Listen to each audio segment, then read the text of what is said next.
Good afternoon. This is Matthew Lindsay with Precision Home Group coming to you live today to talk to you about real estate. Now we're going through a mini series on commercial real estate. We kicked that off with the intro talking about all the different types of real estate. We talked about multifamily, we talked about vacant land, industrial land, we talked about office space, retail, mixed use developments, you name it, we introduced it. So now we're going through mini series on each type of those. We started with retail, and yesterday we kicked off multifamily real estate.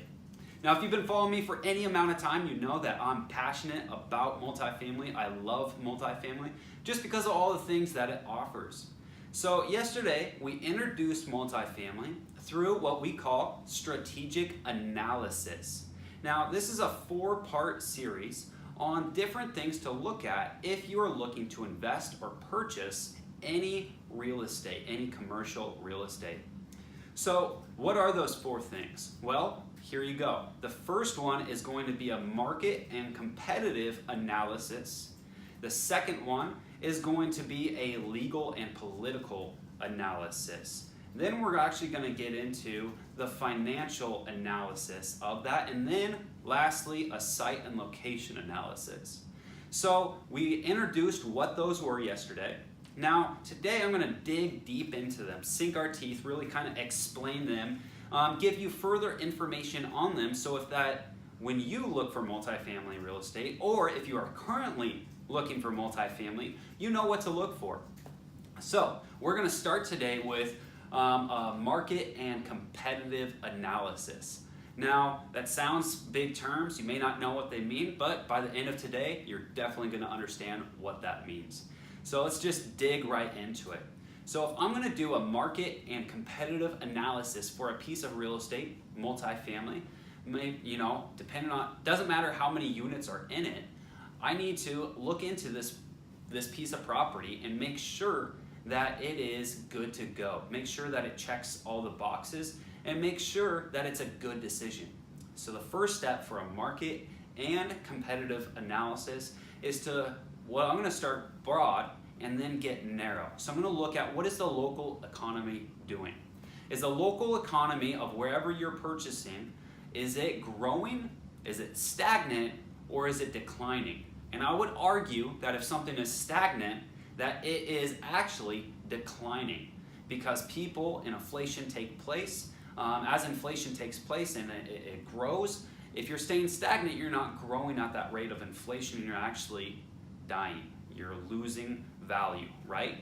So what we're going to start with is looking at that local economy. If it's a thriving community, if you have new industries coming in, new companies, new startups, and things are growing, and your economy is doing well and it's thriving, well, that is something that we want to look at. That is something that we want to purchase in because it's going to continue to increase in value, right?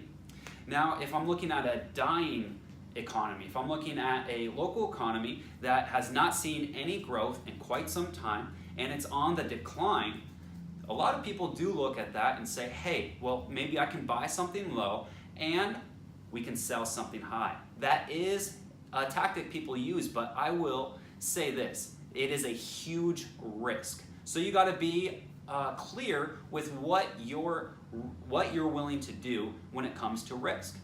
Now, if I can see that, whoever the seller of this property is, purchased this property for X and was able to sell it at X plus profit, I can see that there has been profit. He made money on this deal, that the economy has grown and it's continuing to grow. Well, that's going to show me that, hey, I can go make money on this, right? Doesn't give you an excuse to over leverage yourself and pay an exorbitant amount of money for it, but it shows you that the economy is growing. So that's what we want to look at. We're starting broad, we're going narrow, right? So we're going to start looking at the local economy. What we're also going to do is looking at old units versus new units. So when I'm looking at a purchase, if the economy is, say it's stagnant, say things aren't really growing, well, to be competitive in that market, you need to have the best units possible. You need to have newer units, updated units, right? If you are trying to sell an old product, if you're trying to rent out old units that are outdated. They haven't been updated in many years, and your competition across the street is something that's new construction or it's been recently remodeled. You better believe that they may not get higher rents, but they're definitely going to rent out faster than what you are, just because they have a better unit, they have a better product to sell. So in stagnant markets, you need to look at that and make that consideration. What we also need to do is, hey, what is the competition and how are they doing? One thing that we're going to look here is, what is the vacancy rate for your area? How many vacancies do people have? Make that a factor in your purchasing decision. This is going to come up again when we talk financials and factoring in income for these properties, right? We got to take into account the vacancy rate. How many units are vacant? What percentage of the units you have are going to be vacant at any one time? What we're also going to look at is what is the demand in the area? We really need to get into that demographics of that area, the local economy. We need to know, hey, what is the percentage of homeowners in this area versus what is the percentage of renters? Okay, you can actually pull this data. There are several different agencies that provide this data. There's always going to be a local economic either company or subsidiary of the local government. They're going to have this data. If you want more information on how to find that data, reach out to me and I can definitely get you in touch with different systems, programs, and companies that allow you to pull this data. So you're going to look at what is the percentage of homeowners versus renters, and then you're also going to look at, hey, of those renters, how many are, you're going to look at the number of renters, how many households, so you have how many households are available on the market, and what is actually out there right now. So if you have more renters than what's on the market, you can tell that's a good economy. People need homes. There's a lack of it. There's a shortage of it. You're going to rent or lease those at a higher rate, and you're going to have low vacancy, Now, if there's more product out there than there are renters, then there's an oversupply. And that's not a good market to get into. You have to set yourself apart. You need to be a better product, and you need to be able to go into that marketplace and produce a better service, a better product, a better unit than your competition. So also what we need to talk about here is, we talked about old versus new. We need to look at leases. What is the future lease possibilities of your unit? So to sum all up, the market and competitive, we're looking at local economy, we're looking at vacancy rates in the area, we're looking at percentages of renters, homeowners. Take those renters, we also need to see what are the housing needs in that area.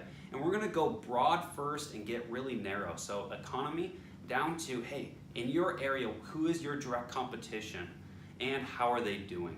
So we need to do all of this to be able to find out, hey, is this a good product? Is this a good multifamily for me to get into? Second thing that we want to look at, we just talked about market and competitive analysis.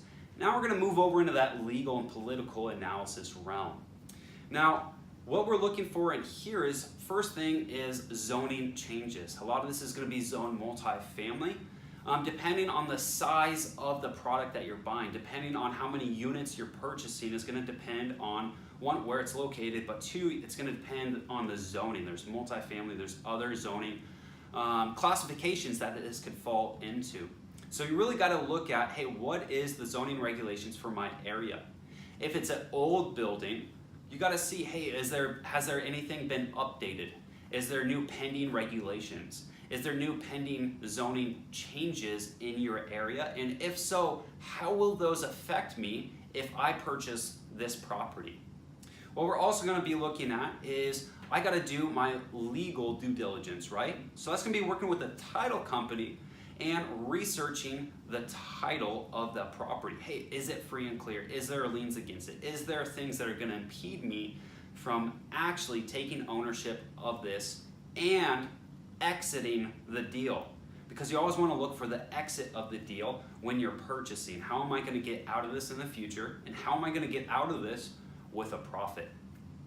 So we talked about the zoning changes. We talked about the title. We're also going to be looking at With the title, you're also going to get the title history. You're also going to be able to find out some of those easements and setbacks that are on the property as well. Lastly, we want to see what are some local regulations that are changing in your area, especially for old properties. Hey, am I going to need to go get this sprinkler? Am I going to need to update the parking? Is there a new parking enforcement? Do I need two spaces per unit? Do I need 3 spaces per unit? Can I get away with none because I'm right next to a transit center? What are the regulations in your area and have they changed? These are all part of that due diligence in the legal and political analysis realm. So make sure that you're looking at all of this. Make sure that whoever you're working with for representation is looking at all this and they're covering all the bases here. If you have any questions on looking at market and competitive, looking at demographics and economics of your area, of your market, or legal and political analysis, give me a call, shoot me a text, reach out to me, send me a direct message, however you want to do it. I'd love to talk to you about that. Love to get you information for your local area if you're not based here in Anchorage. And I'd love to just be a resource for you. So this is Matthew Lindsay with Precision Home Group. Tomorrow we'll be taking a break from commercial real estate and actually bringing on a special guest, Sean Idom. So I'm excited to bring him in to be able to interview him for all of you. Thanks for joining. Hit that like, hit that share, and hit subscribe.